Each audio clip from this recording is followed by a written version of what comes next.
ជំរាបសួរបងប្អូនទាំងអស់គ្នាតើបងប្អូនទាំងអស់គ្នាណាខ្លះដែលចូលចិត្តញ៉ាំកាហ្វេជារៀងរាល់ថ្ងៃនេះខ្ញុំចង់ណែនាំបងប្អូនទាំងអស់គ្នាឲ្យស្គាល់ពីកាហ្វេ Arabica Atomy របស់យើងចាកាហ្វេនេះគឺជាកាហ្វេដែលមានរសជាតិឈ្ងុយឆ្ងាញ់មែនទែនងាយស្រួលញ៉ាំហើយមានរសជាតិឆ្ងាញ់ទៀតហើយបើសិនបងប្អូនដែលចូលចិត្តកាហ្វេរៀងចាស់បន្តិចបងប្អូនអាចលាយជាមួយនឹងកាហ្វេខ្មៅរបស់យើងបានអញ្ចឹងតោះឆុងទាំងអស់គ្នាអញ្ចឹងជាជំហានដំបូងខ្ញុំដាក់កាហ្វេ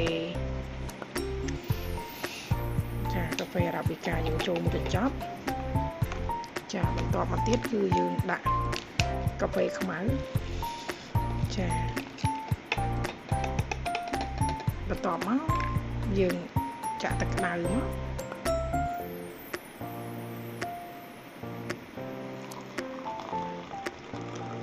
ចា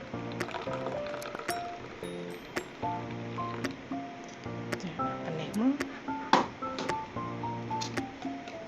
តមកទៀតយើងកូរវា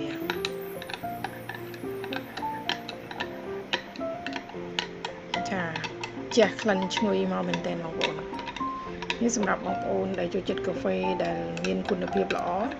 ដែលញ៉ាំទៅអត់ប៉ះពាល់សុខភាពសូមជ្រើសរើសយកកាហ្វេ Arabica Atomy ចាគឺកាហ្វេយើងមានបែបនេះចាមានពីរប្រភេទកាហ្វេមានគ្រីមដោះគោហើយនិងកាហ្វេខ្មៅចាអរគុណច្រើន